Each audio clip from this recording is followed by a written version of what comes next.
Hello students, welcome to 12th class and today we are continuing our chapter number 2।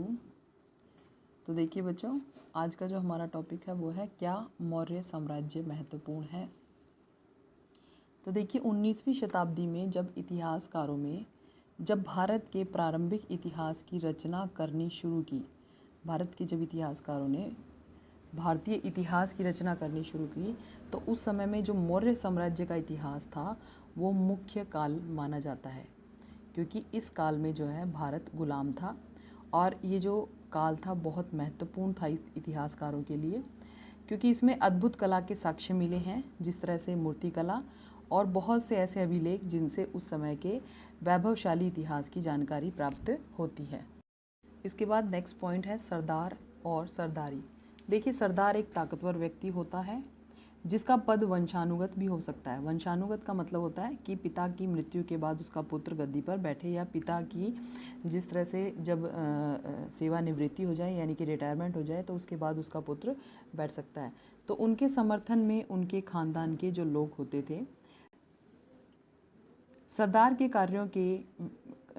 के कार्यों में विशेष अनुष्ठानों का संचालन, विशेष जो अनुष्ठान होते थे इनका संचालन, यानी कि जैसे सामाजिक कई प्रकार के कार्य होते हैं, वो कार्य जो है सरदारों के द्वारा किए जाते थे। युद्ध के समय नेतृत्व करना यानी कि सेना का नेतृत्व करना, एवं विवादों को सुलझाना, यानी समाज में जो है किसी प्रकार के आपसी मतभेद हों तो उनका जो सुलटेरा है वो सरदार के द्वारा किया जाता था। यानी सरदार जो है मध्यस्थता की भूमिका निभाना मतलब उनके कामों में शामिल होता है। मध्यस्थता मतलब बिचौलिए का काम करना। वह अपने अधीन लोगों से भेंट लेता था। तो देखिए उसे खुश रखने के लिए जो उसके अधीन जो लोग होते थे वो उसे भेंट देते थे, और जबकि जो राजा हैं वो लगान वसूल करते थे, यानी कि राजा जो है कर के रूप में भूमि कर के रूप में जो है लगान वसूल करते थे, एवं अपने समर्थकों में जो सरदार होता था वो अपने समर्थकों में इन विशेष जो भेंटें आती थी उनका वितरण कर देता था।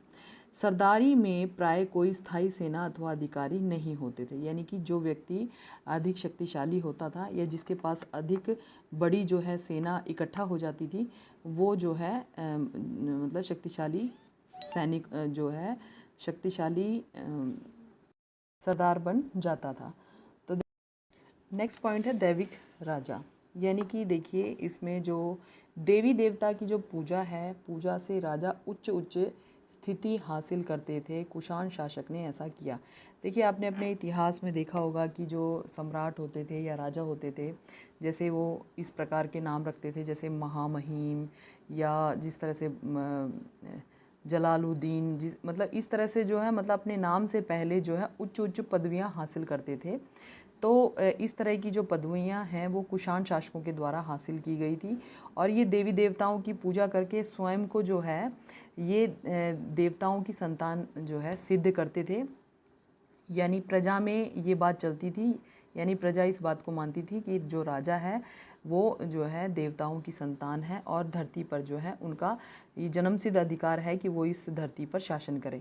यूपी में देखिए मथुरा के पास माठ के एक देवस्थल पर कुषाण शासकों ने विशाल जो है काय मूर्ति स्थापित की थी। तो देखिए एक विशाल काय मूर्ति जो है प्राप्त हुई है। इसमें देखिए अफ़गानिस्तान में भी ऐसा ही किया गया था। मूर्तियों के माध्यम से जो राजा खुद को देवतुल्य मतलब देवता के समान या देवता की संतान माने मतलब सिद्ध कर देते थे, और उनका ये मतलब उन्होंने प्रजा इस बात को मानती थी, या प्रजा में उन्होंने इस तरह की जो विचारधारा है वो प्रवाहित की हुई थी कि जो राजा होता है वो देवता, जो देवी देवता हैं उनके पुत्र हैं, और धरती पर जो है वो राज करने के लिए ही उनका जन्म हुआ है। इसके बाद देखिए जनता के बीच राजा की छवि कैसी थी। तो देखिए इसके जो हैं प्रमुख साक्ष्य नहीं मिले कि, यानी क्योंकि उस समय देखिए जो जनता होती थी वो इतनी पढ़ी लिखी नहीं होती थी, या जो संसाधन होते थे जो मतलब लिखित संसाधन होते थे वो मुहैया नहीं करवा पाती थी। मतलब जब पढ़े लिखे नहीं होते थे जनता तो वो क्या लिख करके मतलब कैसे रखेगी, क्योंकि उस समय जो देखिए आपको पता राजतंत्र होता था, राजा का राज चलता था, और उस समय जो है किसी प्रजा में कोई हिम्मत नहीं होती थी कि वो राजा के खिलाफ बोले। तो उस समय जो है, उस समय की कोई ऐसी जानकारी नहीं मिलती जिससे ये पता चले कि जो राजा की छवि आम जनता के मध्य कैसी थी। ये थोड़ी बहुत जानकारी जो मिलती है जातक कथाओं से इतिहासकारों को प्राप्त हुई है। उन्होंने जो है ये जानने का प्रयास किया है। जातक कथाएं जो आम जो क्षेत्रीय भाषाओं में जो कहानियाँ होती हैं, जैसे आपकी दादी नानी जैसे सुनाती है, जैसे पुरानी प्रचलित कहानियाँ होती हैं, तो इस तरह की कहानियों से इतिहासकारों को कुछ साक्ष्य मिले हैं। आगे देखिए, ये कहानियाँ मौखिक थी, फिर बाद में इन्हें जो है पाली भाषा में लिख दिया गया। तो ये कहानियाँ मौखिक, उस समय जो है ना लेखन सामग्री इतनी मतलब लेखन सामग्री की खोज नहीं हुई थी, जैसे कागज़ वगैरह, इतने कागज़ की खोज नहीं हुई थी। साथ में जो है लोग शिक्षित नहीं होते थे, तो ज़्यादातर जो है जैसे चट्टानों पर या लौह स्तंभों पर खुदवाया जाता था, और ये बहुत जो है महंगा काम होता था जिसको राजा ही कर पाते थे। इसके बाद देखिए, जो ये कहानियाँ थी ये पाली भाषा में यानी उस समय की जो समाज में प्रचलित भाषा थी, पाली भाषा में लिखवा दी गई थी। और इनसे जो है हमें उस समय के सम्राट की छवि का, जो समाज के अंदर किस प्रकार की छवि थी, उसका पता चलता है। आगे देखिए, गणतिंदु जातक कहानियाँ प्रजा के, सिर्फ ये कहानी ऐसी थी, एक ये कहानी संग्रह ऐसा था जिसमें जो है प्रजा के दुख के बारे में कुछ इतिहासकारों को जानकारी प्राप्त होती है।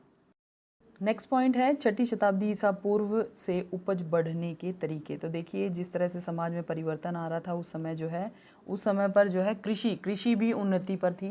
तो देखिए, कृषि में किस प्रकार से जो है उपज बढ़ाने के तरीके कौन कौन से अपनाए गए उस समय। देखिए उपज बढ़ाने के लिए हल का प्रयोग किया गया। हल मतलब देखिए, आपको पता है हल जिस बैल के ऊपर मतलब जो लकड़ी का एक ऐसा लकड़ी का ऐसे मतलब आपने हल देखा ही होगा, इस तरह का होता है हल। तो ये इससे जो है ज़मीन को खोदा जाता है। और जब शुरू में जब हल बनाए गए थे उस समय जब तक जो है धातुओं की खोज नहीं हुई थी, तब तक जो है सिर्फ एक लकड़ी से ही जो है खोदा जाता था ज़मीन को। लेकिन अब क्या हो गया है, अब लोहे की जो फाल है उसका प्रयोग किया जाने लगा। यानी कि लोहा आगे जो है हल के अगली तरफ जो है लोहे की फाल, यानी कि जिस जगह से ज़मीन को खोदा जाता है वहाँ पर लोहे की फाल लगा दी जाती है, जिससे अच्छी तरह से और गहराई तक जो है वो ज़मीन को खोदा गया।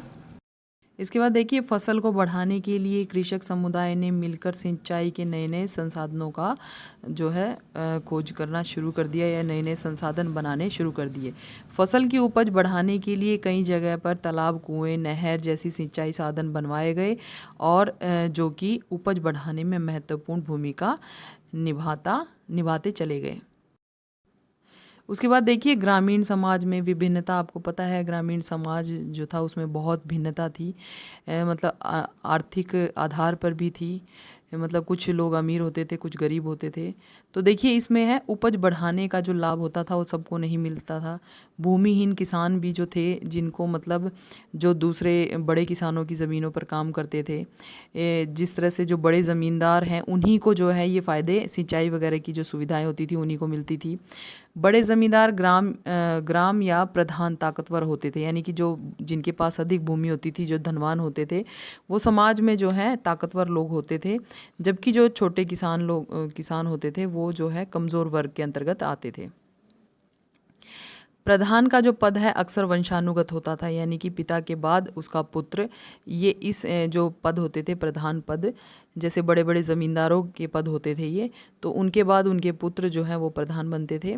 तो ये वंशानुगत होते थे। इसके बाद है सिक्के और राजा। देखिए, सिक्के का जो चलन है, व्यापार जो है इससे आसान हो गया।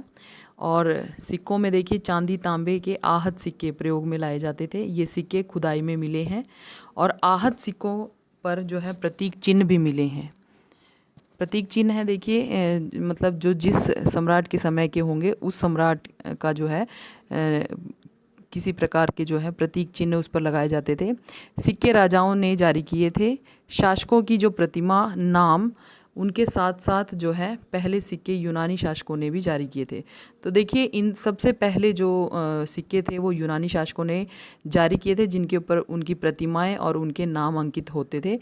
सोने के सिक्के सर्वप्रथम कुषाण शासकों ने, क्योंकि देखिए कुषाण शासकों की जो आर्थिक स्थिति थी, ये जो क्षेत्र थे काफ़ी जो है समृद्ध क्षेत्र थे और ये काफ़ी समृद्ध वंश थे, जिनके कारण जो है इन्होंने सबसे पहले सोने के सिक्के जो है जारी किए थे। मूल्यांकन जो वस्तु के विनिमय में सोने के सिक्के का प्रयोग किया जाता था।